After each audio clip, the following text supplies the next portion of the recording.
Story 1. Every New Year's Eve, people ask me why I hate celebrations now. I never tell them the full truth. I just smile and say, I prefer quiet nights. But if you're sitting here listening, and it's dark enough outside, maybe you'll understand why I can't hear fireworks without my hands shaking. This is what really happened to me and Alex 4 years ago, on the last night we ever felt safe. My name is Jordan.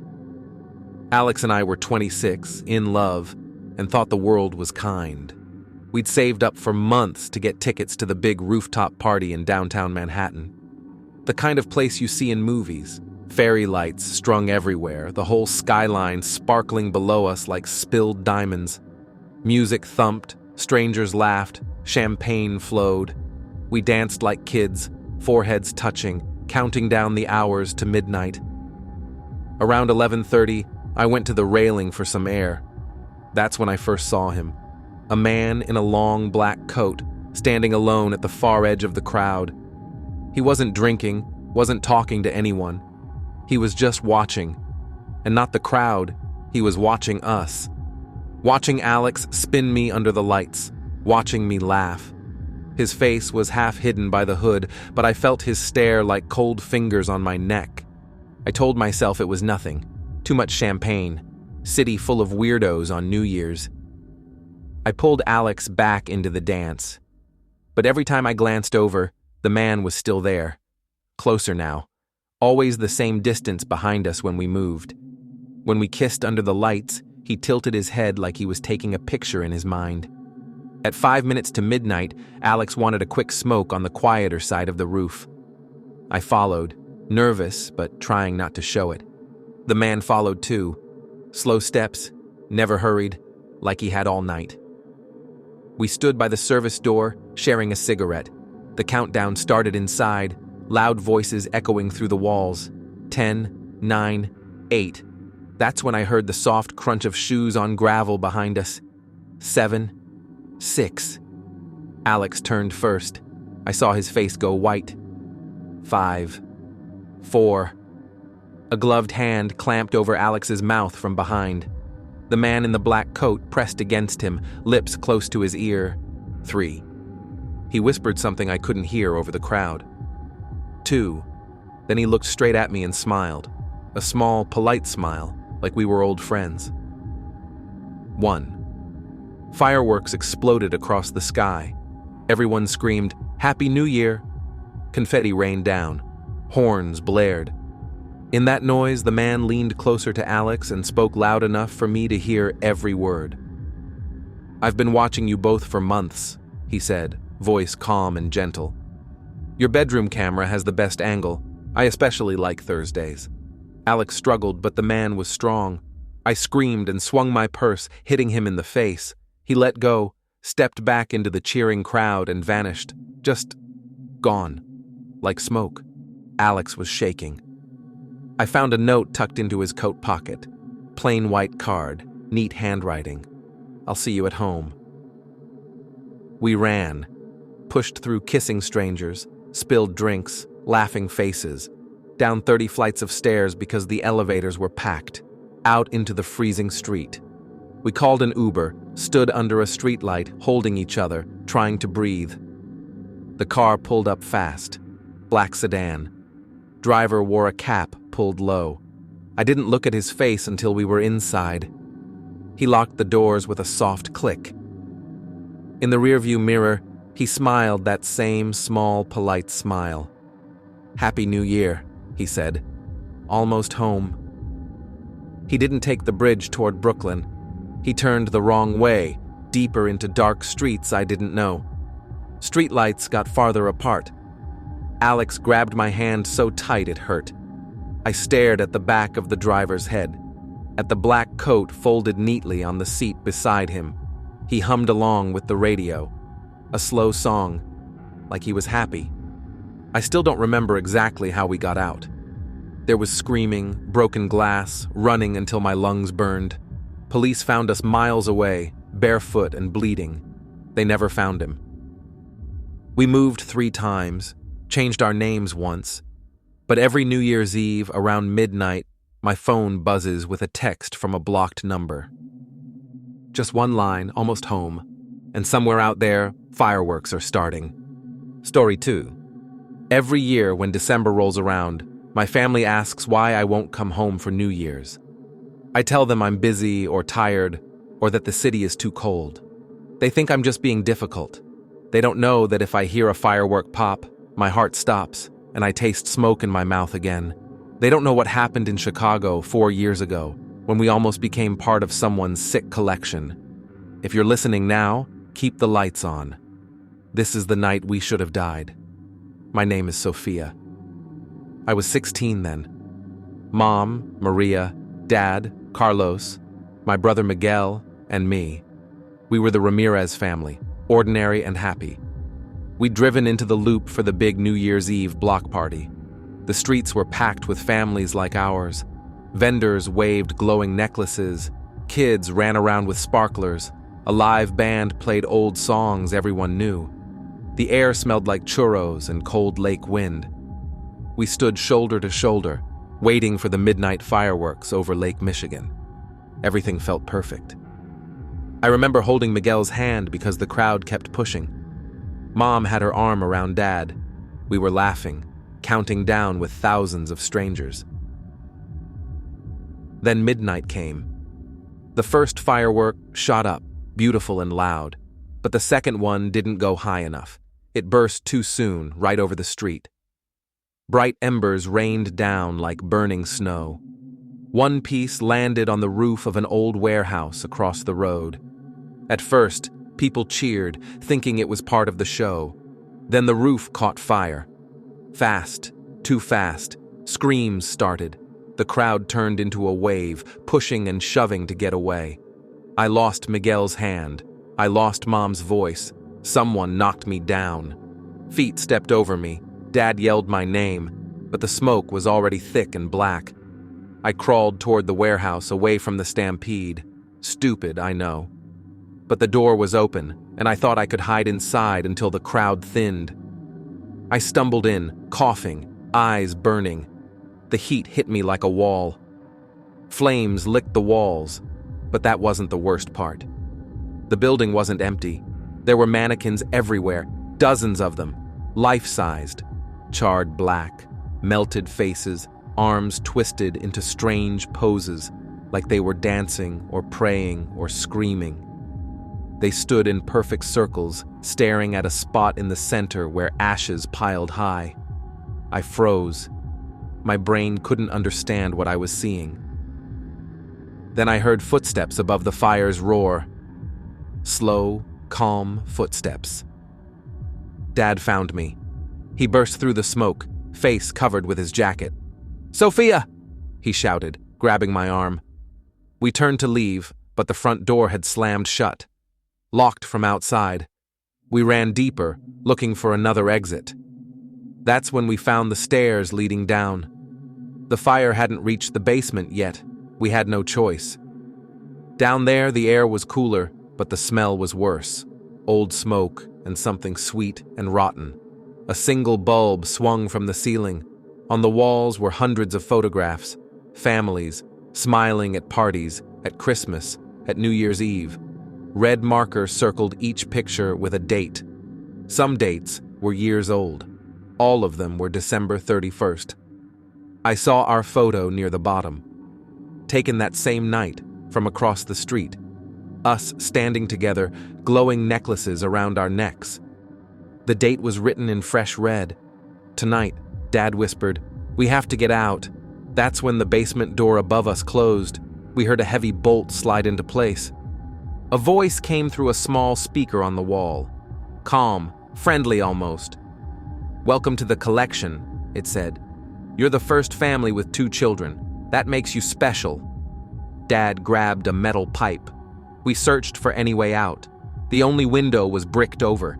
Beams upstairs started crashing down. The fire was coming. I found Mom and Miguel's voices outside, screaming our names. They were safe, but trapped on the other side of the locked door. The speaker crackled again. "I've been planning this for years. The fireworks hide everything so nicely." Dad smashed the speaker. Then he kicked at a weak spot in the wall. Plaster gave way. Behind it was a narrow vent shaft, big enough for me, maybe. He lifted me up. "Go," he said. "Find help. I'll hold the door for your mom and Miguel." I didn't want to leave him, but the smoke was pouring down the stairs now. I crawled through the vent, skin scraping metal, lungs burning. I came out on the street just as firefighters arrived. They broke the doors. They pulled Mom and Miguel out first. Then Dad, coughing and black with soot, carrying one of those melted mannequins like evidence. They never caught the man. He was dressed as a street performer. Bright costume, painted face. He vanished in the chaos he created. We survived. But every New Year's Eve, a plain envelope arrives at our new address.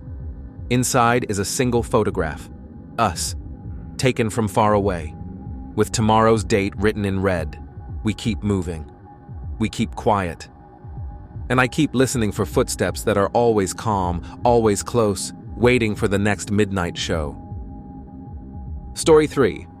Every New Year's Eve, when the clocks get close to midnight, I feel the elevator drop in my stomach all over again.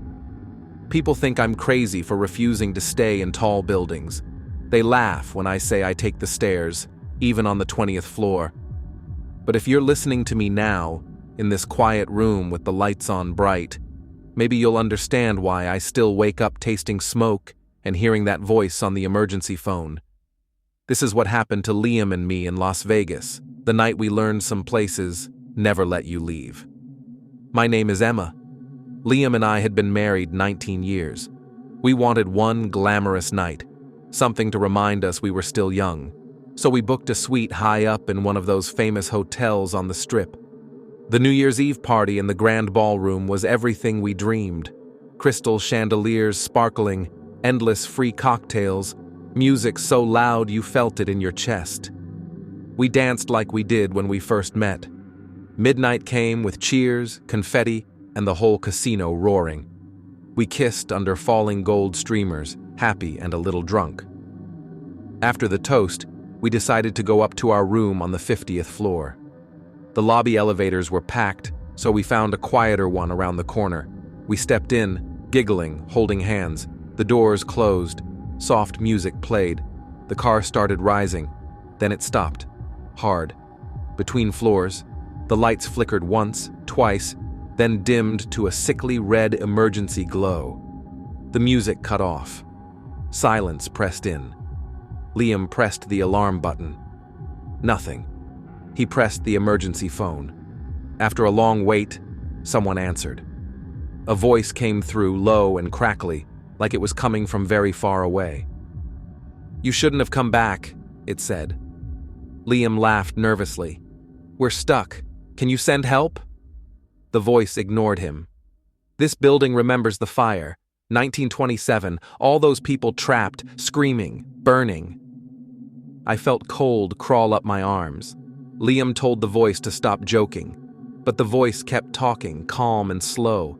"They're still here, in the walls, in the shafts, waiting for new guests." The mirrored walls of the elevator started to feel wrong. Shadows moved where no shadows should be. I saw shapes, hands pressing from inside the glass, pale faces sliding past.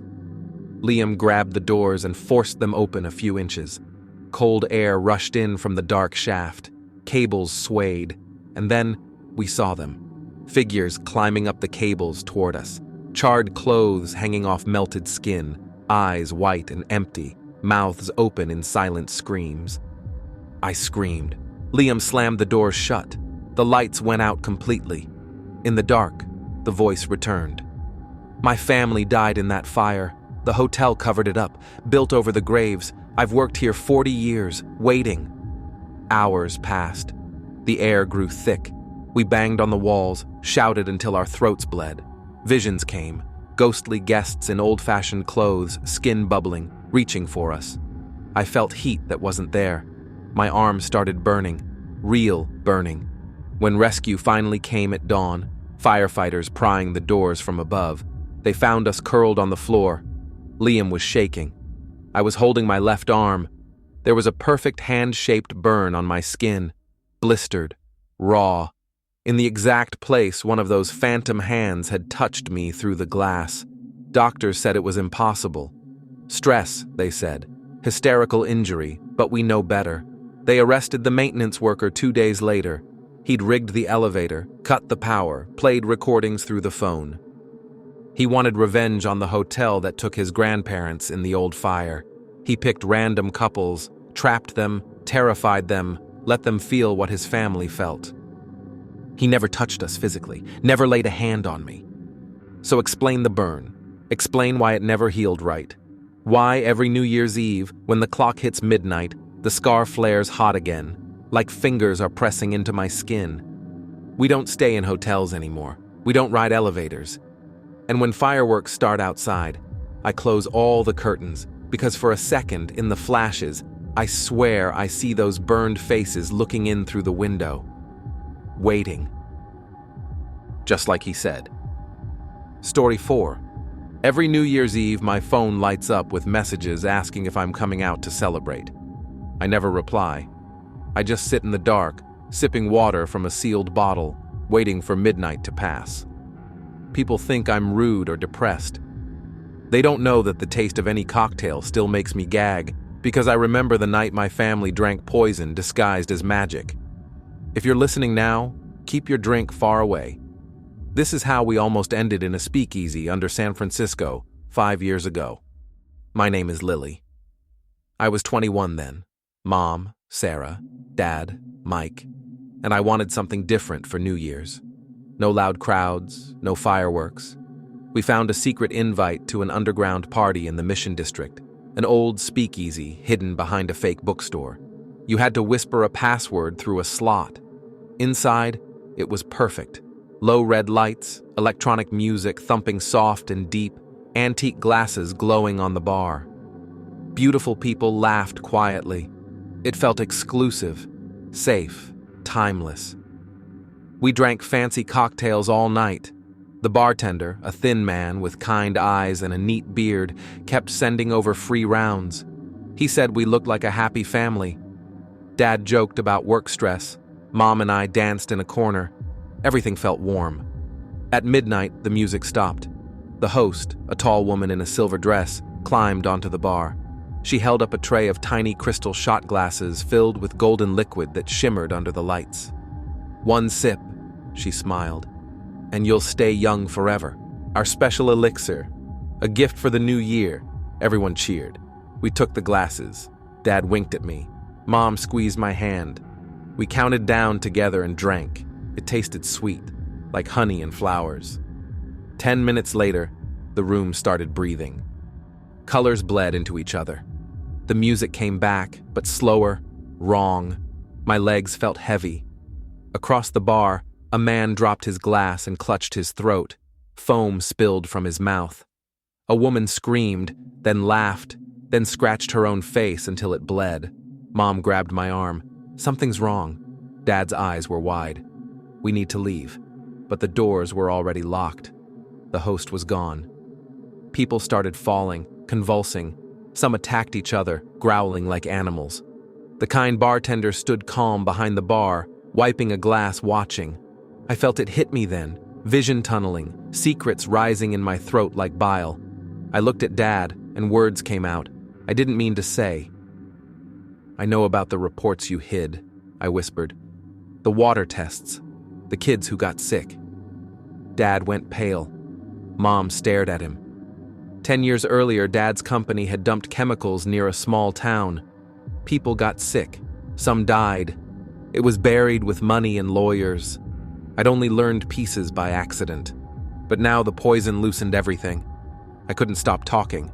Every hidden thing spilled out. Dad tried to hush me, but his own mouth started moving. Confessions, lies he'd told Mom, money he'd taken. Mom dragged us toward a back hallway, away from the dying crowd. She pushed us into a storage room filled with crates and old bottles. She barricaded the door with a heavy shelf. Inside, it was quieter, but the poison kept working. I saw things that weren't there. Children with blue lips begging for water. Mom saw her mother dying again. Dad curled on the floor, sobbing about choices. The screams outside got worse, crashing glass, wet thuds, hours dragged.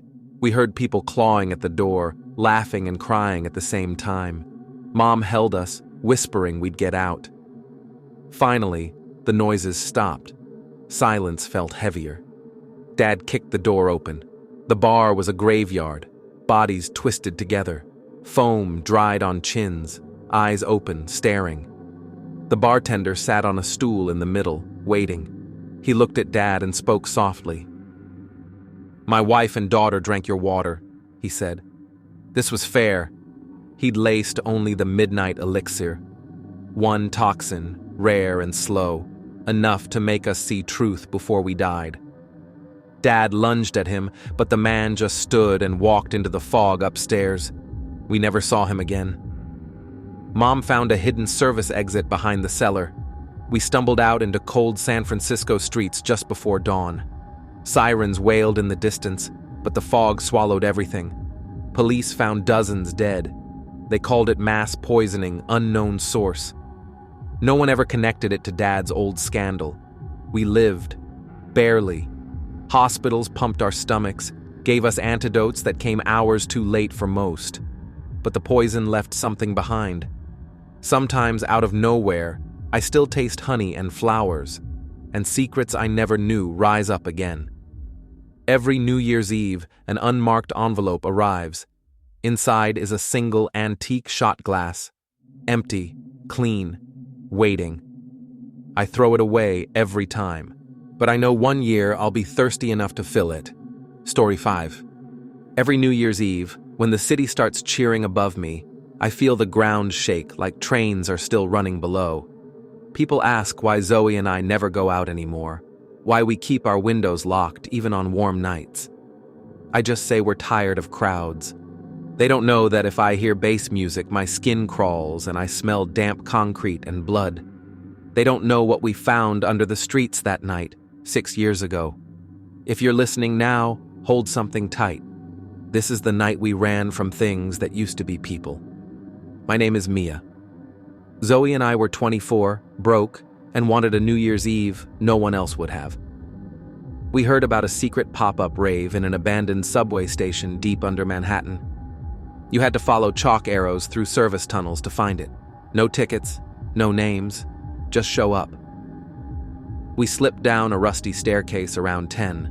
The air was cold and wet, but the station glowed. Strobe lights flashed off old graffiti. Bass shook the walls so hard dust fell from the ceiling. Hundreds of bodies moved together under colored smoke.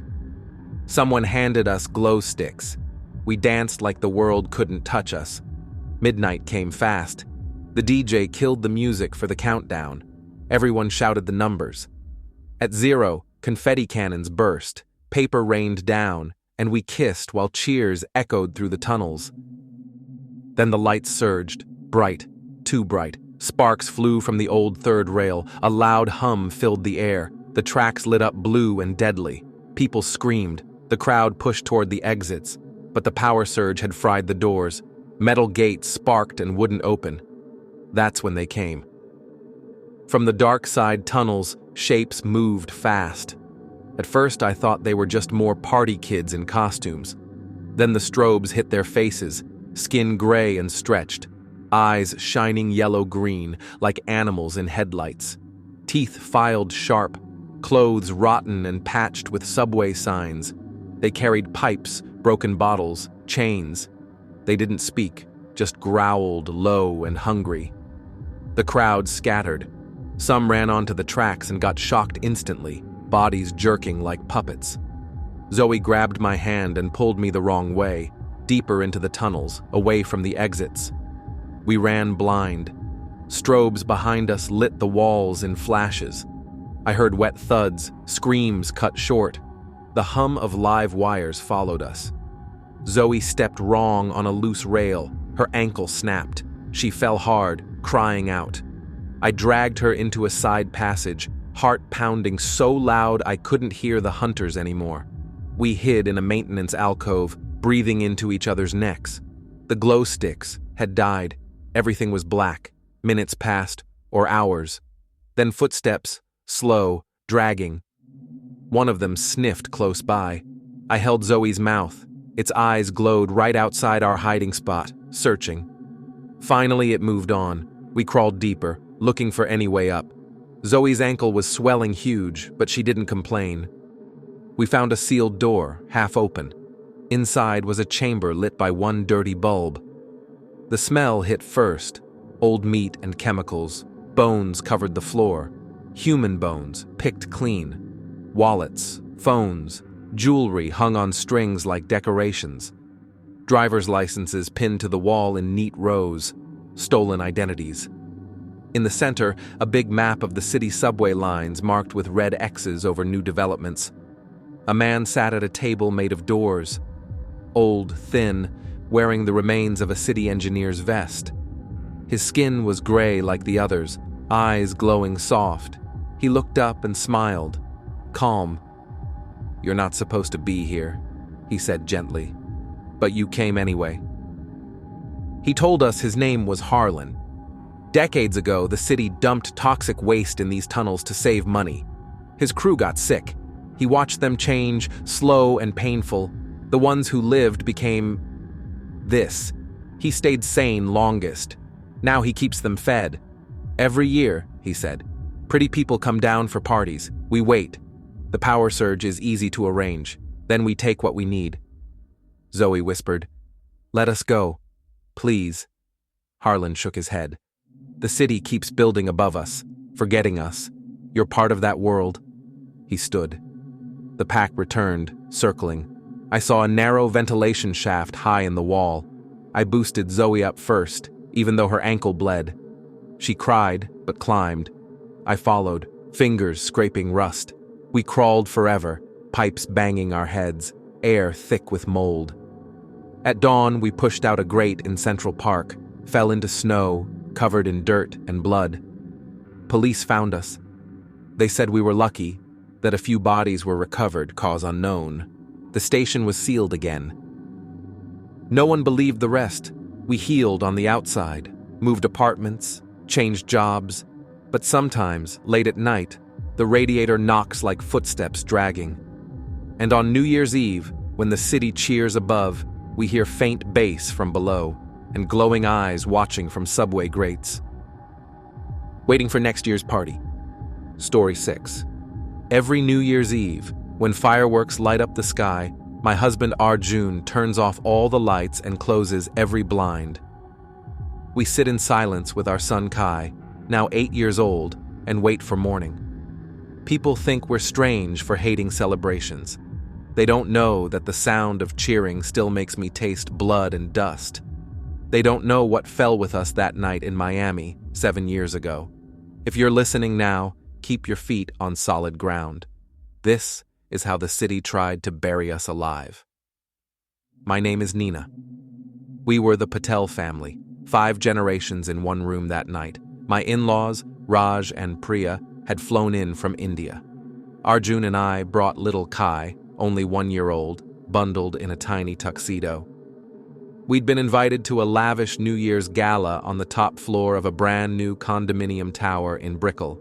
Glass walls, marble floors, views of the bay that made you feel like you were floating. The developer himself hosted it, a smiling man named Victor Lang, shaking hands and passing champagne. The party spilled out onto the huge balcony. Hundreds of people crowded together under strings of lights, watching boats on the water and waiting for the midnight fireworks. Music played. Kai slept against my shoulder. Raj held Priya's hand like they were young again. Arjun laughed with old friends. Everything glittered. The countdown started. 10, 9, 8. We all pressed closer to the railing for the best view. Hugs, cheers. Fireworks exploded over the bay, gold and red and thunderous. Then the balcony groaned, a deep, sick sound like bones breaking. The floor tilted, glasses slid, people screamed, cracks shot across the concrete. I grabbed Kai tight. Arjun reached for me. The whole balcony tore away from the building.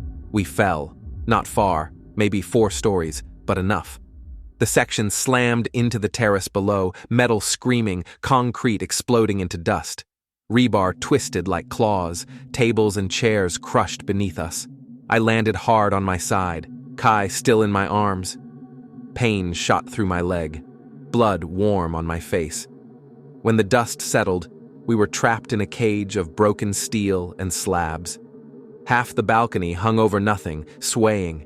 Screams came from everywhere, some close, some far below. Raj was closest to the edge. A huge piece of concrete had pinned his legs. Kai lay beside him, crying.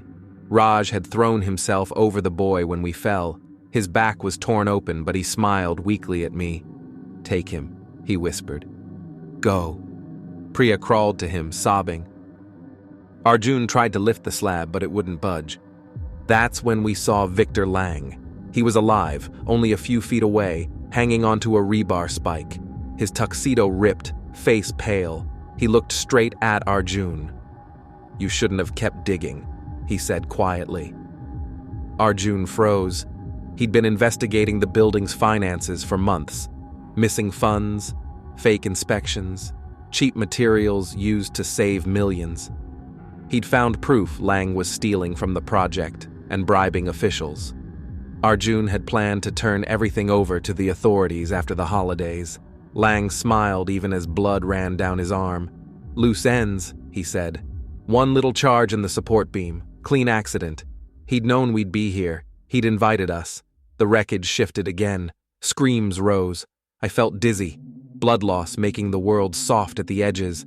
Then the visions started. Shadows moved in the dust. Workers in old hard hats, faces crushed, arms missing. They reached out, whispering in languages I didn't know. One pointed at Lang, eyes empty sockets. They weren't rescuing us. They were waiting. For him, for all of us who lived in his lie. I saw men who'd fallen years earlier when safety lines were skipped. Women buried when walls collapsed too soon. They drifted closer, cold fingers brushing my skin. Arjun shouted my name. Priya prayed over Raj. Kai wailed. Firefighters' voices finally came from above. Ropes, lights, shouts. They pulled Priya out first, then me and Kai. Arjun last, covered in his father's blood. Raj didn't make it. He smiled at Priya until the end. Lang vanished in the chaos. They never found his body. The news called it a tragic overload accident. Faulty design. No one mentioned sabotage. Arjun's files disappeared from his office the next week. We survived, moved away, started over.